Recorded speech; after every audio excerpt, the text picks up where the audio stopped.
and my pleasure to introduce Dr. Heidi McAlpine, who is a training neurosurgeon and completed her studies at the University of Melbourne.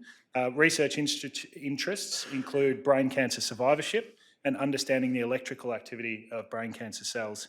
She's a mother of 2 pandemic babies and juggles her time between operating, of which Heidi was in the operating theatre that I was lucky enough to be in the other day as an observer, and it's incredible, and she juggles her time between all of that, laboratory work, and spending time with her family. So thank you so much, Heidi, for your contribution today, and welcome.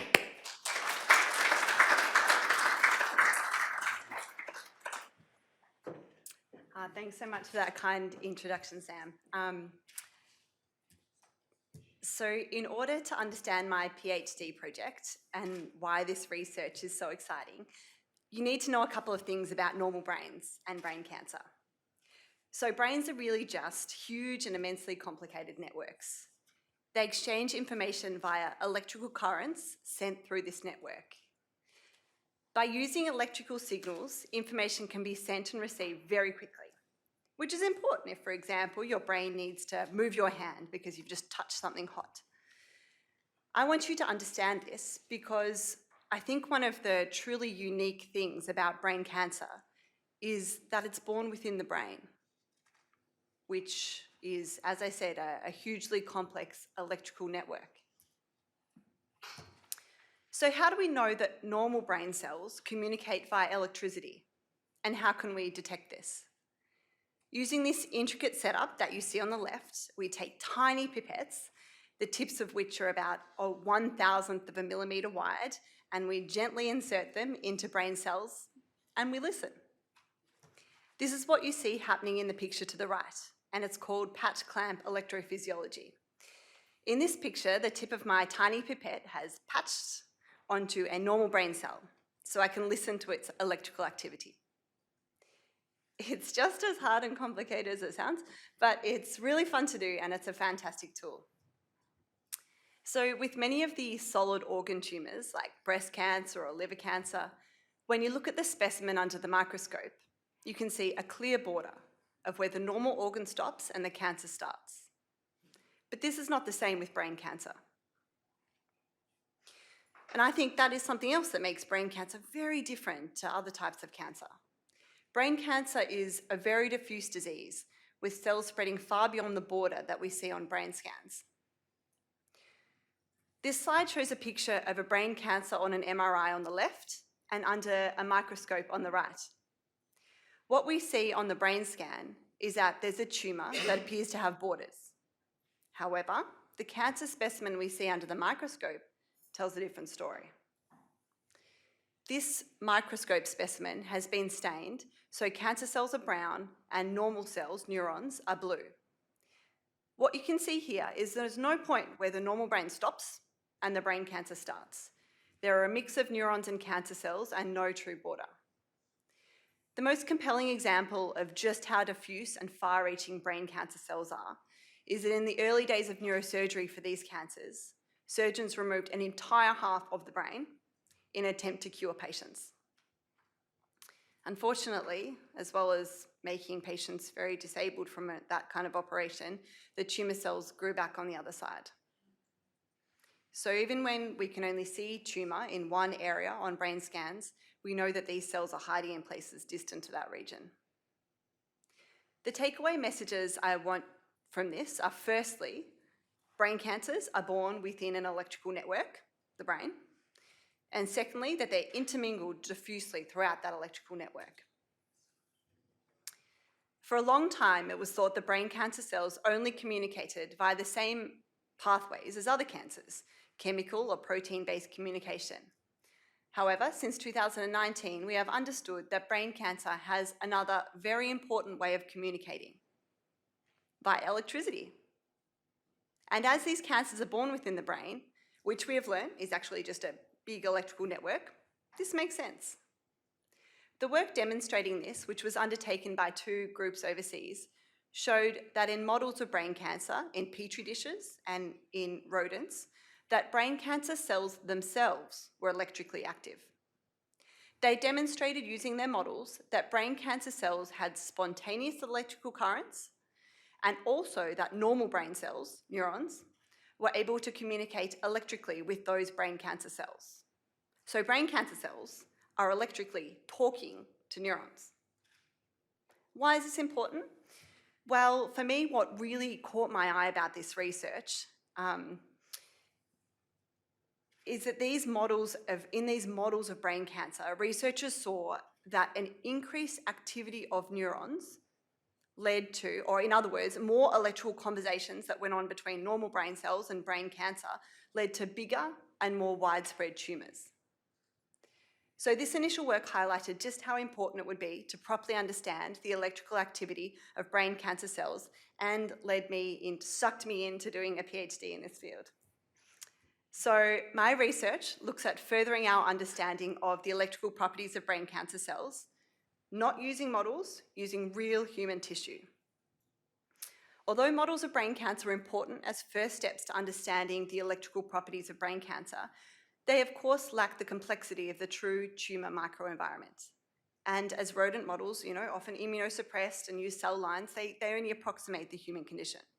So in order to best understand human disease, I've moved to looking at this electrical communication using human tissue.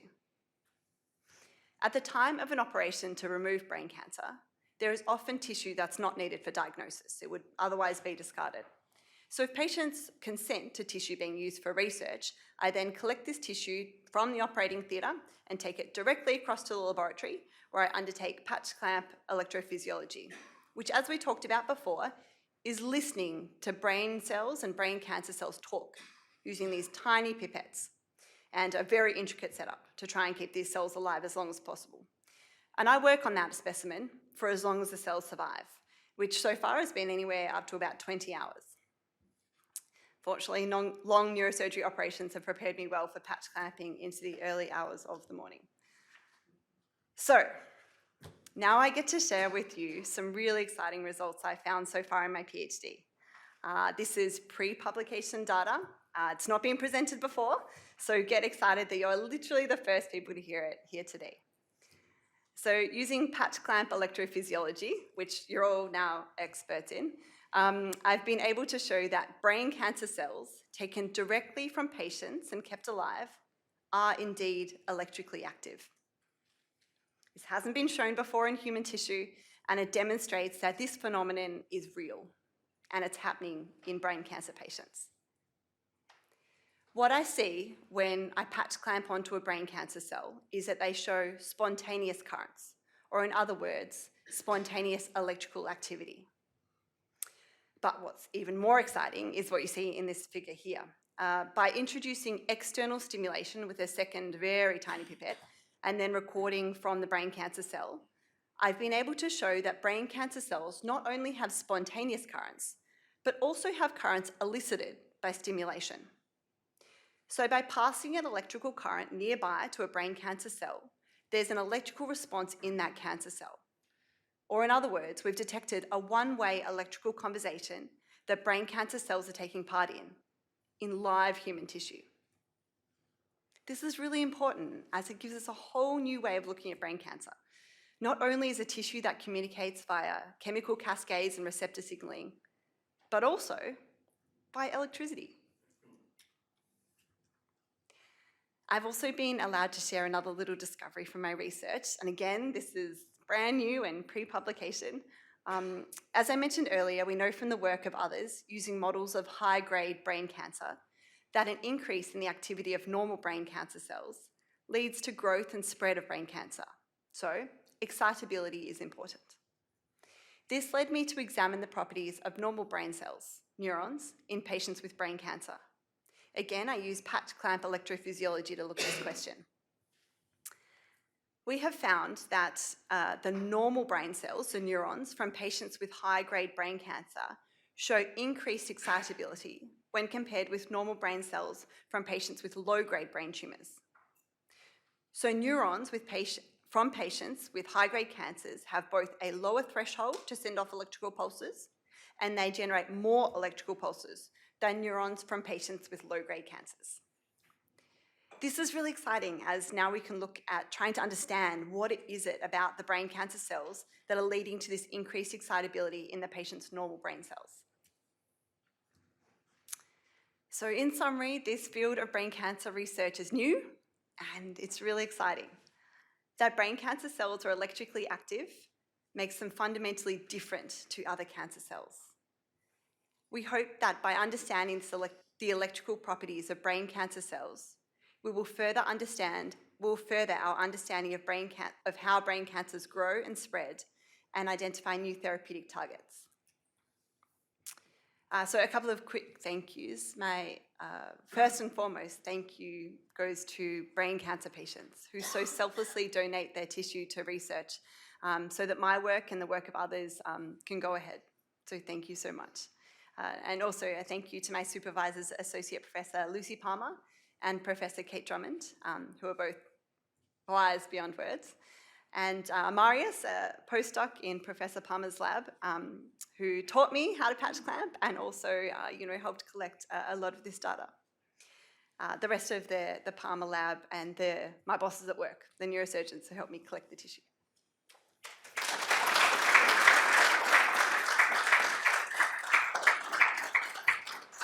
Well, I think we'll have to get a video of you patch clamping one day so that we actually become experts in the patch clamp. Are there any questions from the audience at all?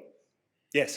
Yeah, this is a fascinating discovery, Heidi. I mean, isn't it true that some brain cancer cells actually form the insulation sheaths around